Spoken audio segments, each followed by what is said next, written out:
नमस्कार, मैं अनिकेत दीक्षित स्वागत करता हूं आपका आचरण न्यूज की खास पेशकश ब्रेकिंग ग्राउंड में। 19 साल पहले मुंबई की लोकल ट्रेन में हुए 7 सिलसिलेवार धमाकों ने शहर को हिलाकर रख दिया था। 11 मिनट में 179 जिंदगियां छिन गईं, 824 लोग घायल हुए। मुंबई की लाइफलाइन जो कभी नहीं रुकती थी उस दिन थम गई। परिवारों ने अपनों को खोया, सपने टूटे और एक सवाल हर दिल में गूंजा, क्या इंसाफ मिलेगा? लेकिन कल बॉम्बे हाई कोर्ट ने एक फैसले ने उस पुराने दर्द को फिर से कुरेद दिया। 12 लोग जिन्हें इस मामले में दोषी ठहराया गया था बरी हो गए। कोर्ट ने कहा कि जांच एजेंसियां अपना केस साबित नहीं कर पाई। ये फैसला कुछ के लिए राहत है तो कुछ के लिए सवालों का सैलाब। आज हम बात करेंगे उन परिवारों की जिन्होंने अपनों को खोया, उन लोगों की जिन लोगों ने जेल में सालों बिताए और उस इंसाफ की जो शायद अभी अधूरा है। उस दिन 11 जुलाई 2006 की शाम मुंबई की सड़कों पर अफरा तफरी थी। माटुंगा रोड, माहिम जंक्शन, बांद्रा, खार रोड, जागेश्वरी, भयंदर और बोरीवली 7 फर्स्ट क्लास डब्बों में प्रेशर कुकर बमों ने ऐसा कहर बरपाया कि मुंबई का दिल धड़कना भूल गया।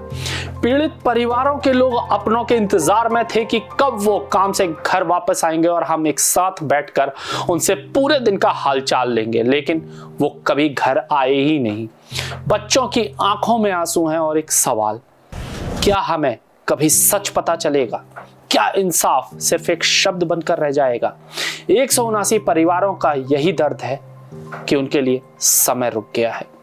दूसरी तरफ उन 12 लोगों के परिवार हैं जिन्होंने जेल की सलाखों के पीछे 19 साल गुजारे हैं। कमाल अहमद अंसारी जो बिहार के मधुबनी से थे, उनकी कहानी दिल को छू लेती है। उनके भाई बताते हैं कि कमाल तो रामचरितमानस की चौपाइयां पढ़ते थे, वो मीट बेचते थे, साइकिल ठीक करते थे, लेकिन पुलिस ने उन्हें आतंकी बता दिया। 2021 में कोविड ने उनकी जान ले ली जेल में। कमाल के परिवार की आवाज में गुस्सा है, दर्द है। हमने 19 साल तक इंसाफ की उम्मीद नहीं छोड़ी, लेकिन अब वो बरी हुए तो कमाल को कौन वापस लाएगा? मोहम्मद फैसल, एताश सिद्दीकी, नावेद हुसैन, इन सभी के परिवारों की कहानी एक जैसी है। उनकी माओ बहनों ने हर सुनवाई में उम्मीद की कि सच सामने आएगा। आज बरी होने की खुशी है, लेकिन वो साल जो जेल में गुजारे कौन वापस लाएगा? बॉम्बे हाई कोर्ट ने अपने फैसले में जांच एजेंसियों पर गंभीर सवाल उठाए। कोर्ट ने कहा कि सबूत कमजोर थे, गवाहों की बातों में विरोधाभास था, कबूलनामे दबाव में लिए गए, इलेक्ट्रॉनिक और फॉरेंसिक सबूत की कड़ी टूटी हुई थी। यह सवाल सिर्फ इस केस तक सीमित नहीं है। न्याय व्यवस्था ने जांच एजेंसियों पर सवाल की बौछार कर दी। अगर जांच एजेंसियां इतने बड़े आतंकी हमलों में पुख्ता सबूत नहीं जुटा पाई तो क्या आम आदमी को इंसाफ की उम्मीद रखनी चाहिए? मुंबई ट्रेन बम विस्फोट के आरोपी को बरी किए जाने पर वरिष्ठ वकील उज्जवल निकम ने बड़ी प्रतिक्रिया दी है।